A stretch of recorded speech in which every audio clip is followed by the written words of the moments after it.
الحمد لله رب العالمين والصلاة والسلام على خاتم النبيين اما بعد فاعوذ بالله من الشیطان الرجیم بسم اللہ الرحمن الرحیم۔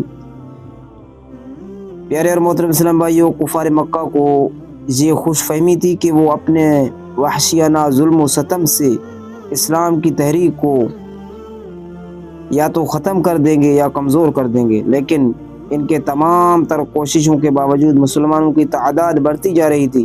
اس صورتحال سے وہ آپے سے باہر ہونے لگے۔ تمام سرداران قریش اور مکہ کے دوسرے کفار نے یہ اسکیم بنائی کہ اللہ کے آخری نبی صلی اللہ تعالی علیہ وسلم اور آپ کے خاندان کا مکمل بائیکاٹ کر دیا جائے۔ چنانچہ اس تجویز کے مطابق قبائل قریش نے یہ معاہدہ کیا کہ جب تک بنی ہاشم کے خاندان والے حضور پاک صلی اللہ تعالی علیہ وسلم کو ہمارے حوالے نہ کر دیں، کوئی شخص بنو ہاشم کے خاندان سے شادی بیاہ نہ کرے، کوئی شخص ان لوگوں کے ہاتھ کسی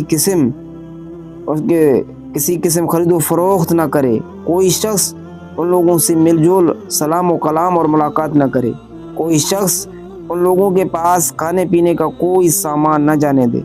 منصور بن اقرمہ نے اس معاہدہ کو لکھا اور تمام سرداران قریش نے اس پر دستخط کر کے اس دستاویز کو خانہ کعبہ کے اندر لٹکا دیا۔ ابو لہب کے سوا تمام بنو ہاشم ابو طالب کے وہ گھاٹی جس کو اب شعیب ابی طالب کہتے ہیں، اس میں محصور ہو گئے۔ ان میں غیر مسلم بھی شامل تھے جو صرف اپنے خاندانی تعلق کی وجہ سے آپ کے ساتھ شریک ہوئے۔ پیارے اور محترم اسلام بھائیوں، 3 سال تک تمام بنو ہاشم اس گھاٹی میں رہے۔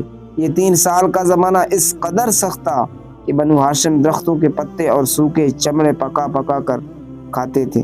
بھوک سے بلکتے ہوئے ننھے بچے اس قدر زور سے روتے کہ ان کی آوازیں دور دور تک سنائی دیتی، مگر ان سخت دل کافروں نے ہر طرف سے گھاٹی پر پہرا بٹھایا ہوا تھا کہ کھانے پینے کا کوئی شے اندر نہ پہنچے۔ 3 سال اسی حالت میں گزر گئے تو اللہ کریم نے اپنے حبیب صلی اللہ تعالی علیہ وسلم کو خبر دی کہ اس معاہدے کو دیمک اس طرح چاٹ گئی کہ خدا کے نام کے علاوہ اس میں کچھ باقی نہیں رہا۔ آپ نے یہ خبر ابو طالب کو دی۔ اس نے کفار قریش کو جا کر کہا، اے گروہ قریش، میرے بھتیجے نے مجھ کو اس طرح خبر دی ہے، تم اپنا معاہدہ لاؤ۔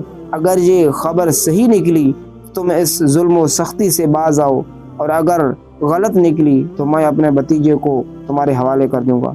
وہ اس پر راضی ہو گئے، اور جب جا کر دیکھا تو ان کے ہوش اڑ گئے۔ جیسا آپ نے ارشاد فرمایا تھا، حرف بحرف اسی طرح